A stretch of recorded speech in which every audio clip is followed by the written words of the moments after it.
We feel like we've been meaning to do this van tour for so long, and we are so excited to show you our renovated home on wheels. But first, if you are new around here, we're Brandon and Chelsea, two West Aussies who at the end of 2021 left our home and ute back in Australia and booked a one-way ticket for a working holiday in Canada. We bought a Chevy van named Walter, and over the last year we have slowly been renovating it, turning it into our home on wheels. Walter has taken us on adventures all across this incredible country, and together we cannot wait to share more with you. if you are new here, please subscribe to our channel and hit the notification bell to join us on all of our upcoming adventures. Let's get into the van tour. So on my side, we don't have a lot, but what we do have is what we need. So we've got a tyre gauge because, believe it or not, you have to pay for air in North America, and they don't have the tyre valves that tell you how much air you've got, which is kind of stupid. But anyway, we got some super glue because you never know when you're going to need a glue shit to fix it. And then we got the window wiper for the inside, because when it's cold and we've got the Hater block of 5000s up, you need to be able to get the moisture out from behind the window. So just, it's clean. Fly screen net for when it's hot in the summer. You want to sleep with the window open, you just over the window and keeps all the bugs out. We've also got car cleaning stuff, more cleaning stuff. Oh, it's frozen too.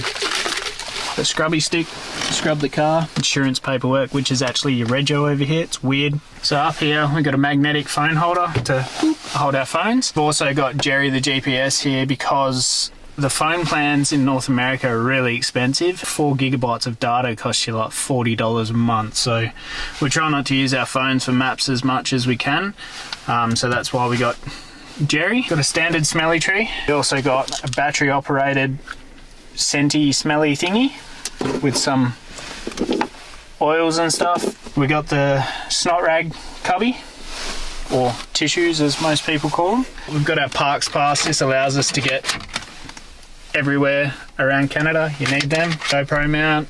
We got Beatrice down here, which is also turned into a hat holder, along with a couple of rocks that, if everybody knows Chelsea, they know she likes rocks. Now we'll go over to Chelsea's side and see what she's got. So on the passenger side, aka my side, because let's face it, 99.99% of the time I am the passenger, we have got more of like the technology side of things. So we've got our charging port. That's our main port that we use for charging like our phones and iPad and cameras when we're driving around. We've also got our aux cord for when we are playing music. We also have an inverter that's stuck down the side here, so if we want to plug in something that needs a little bit more power to charge up, we have that option there too. In my little side hole, I always keep my drink bottle. This drink bottle is the perfect size for fitting in the side of the door, so that one always lives in there. I also have a fly net for the window, and in here we keep all of our cords so they're in one nice easy to find spot. At the front here we keep a moisture grabber. These ones are really important for inside of the car because when we're sleeping, obviously a lot of condensation builds up in the car, so we just try to capture that as much as we can. So this is what it sounds like without any moisture, and it turns into this kind of jelly thing once it's captured all of the moisture. So that one is all done and ready to go into the bin, but you can just see how much moisture these things actually grab inside the car. In the middle, that's where we keep our fridge. We just have a little igloo, which is perfect for us when we're on the road. We just put a couple of things in there for a few days' food, and then that one just plugs straight into the port there, just if we need to keep things cold. But generally in Canada it's cold all the time, so we don't really need to have a bucket in, unlike Australia where everything would just like ferment and go gross.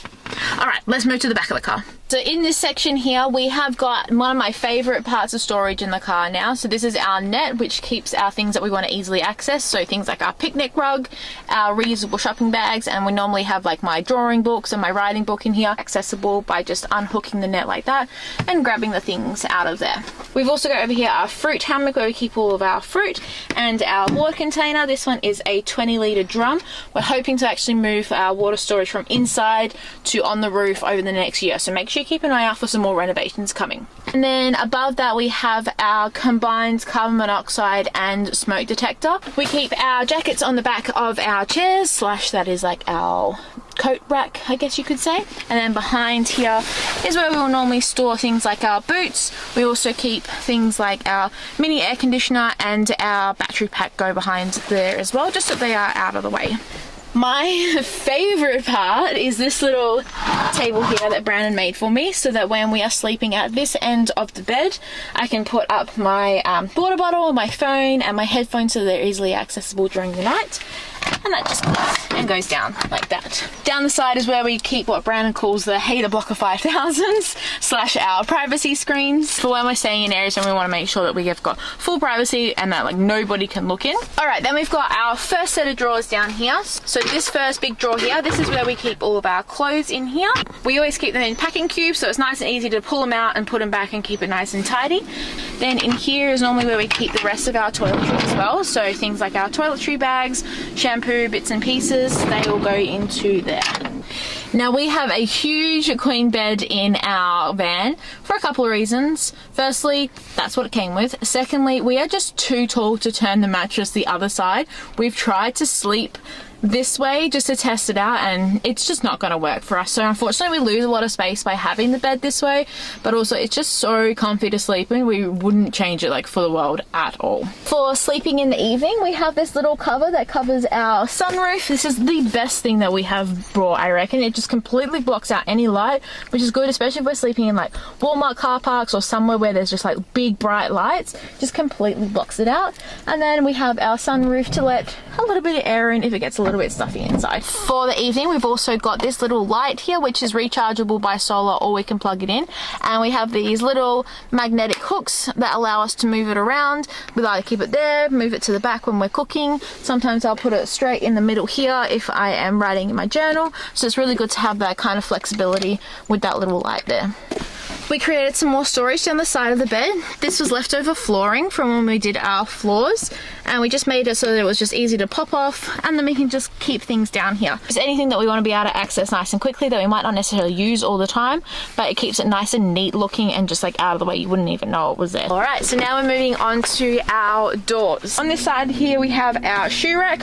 We do have a few pairs of shoes missing at the moment, like things like our thongs and slippers that usually go in here. We also use this space for things like our umbrella and also our mosquito / bug repellent.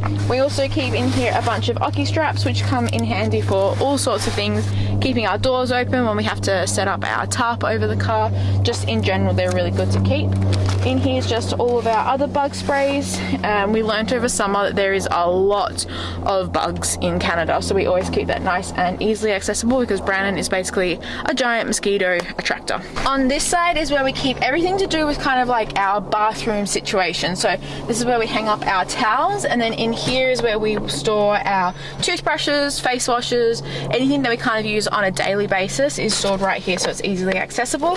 We've got a bunch of hooks up here so that we can keep things like gloves, beanie / toques, all easily accessible. So speaking of easy access, down here is where we keep our car brush / window scraper ready for the winter. We've also got this really cute little foldable shovel down here. It's also where we've kept our hiking poles for the summer, our chairs, and also our tire chains so that they are nice and easily accessible in the case that we need those. Moving on to the back of the car. So immediately as you open the door, there is a couple of things that we have got going on. We've got more privacy screens that can come down. These ones are just put on with Velcro so they can be easily removed and put back up, she says, as they fall down. We've also got our larger table. They also have the same clips that we've got on the inner table as well, so they just clip up like so, and then we just use the little clips to release and to put that one back down. And we've also got our fire extinguisher, so it's easily accessible. This is the area where we cook, so we wanted to make sure that in case of an emergency we have it, because let's face it, our car is covered in wood. It's just basically like a big giant thing of kindling, so we wanted to make sure that we're as safe as possible. On this door here we have another privacy screen. This is where we keep all of our salt and pepper and also our tea towel, and this acts as our little bin. These are really great because they can just pop off. The inside is waterproof, so it's easily cleanable and it's easy to take it to the bin to empty. This is where we keep our little umbrella. This has been really great for when it's been like snowing or raining, and obviously in the sunshine just to keep us protected, but it's great that it fits right here, so it's not ever really in our way. We just kind of remove it when it's time to get into our drawers. Drawer number 1 is our pantry drawer. nice and light at the moment because we haven't got anything in it. Basically, this part here acts as like a prep area, as well as kind of where we put our dishes when we're starting to clean them. Easily removable, so if we need to get stuff in the pantry, we can grab that out nice and easy. In the front is where we kind of keep like tins and spices and oils, things like that. And then as we move further back, we put things that we use less and less and less, like flour, cereals, things like that. Drawer number 2 is kind of like a 2-part drawer. I love this rebuild. If you haven't seen Brandon's video of this, make sure you check it out. I'll put it in the description below. You can have a look at what he's done with this. But basically, we've got our first drawer here, which is nice and easily accessible to all of the regular cooking things that we use all the time. So things like our knives, our forks, all these kind of bits and pieces, our plates, our bowls, all the things that we need to use all the time. The second part is the main big drawer. This is where we keep our cooker permanently, so it's easily accessible and easy to set up. We don't need to go rummaging through the drawer for anything. Our gas line is permanently left in, so that all we need to do is grab a gas bottle from in here and attach it, ready to go. And then back here is where we keep things like our pots and our pans, all of our main cooking instruments, as well as an awesome washing basket that Brandon actually found for free, which I love. We hope you guys enjoyed our van tour. Make sure you look out for our upcoming van ventures with our first fall in Canada, a day in the life video, and the pros and cons of living in a Chevy van. Thanks for watching. See you next video.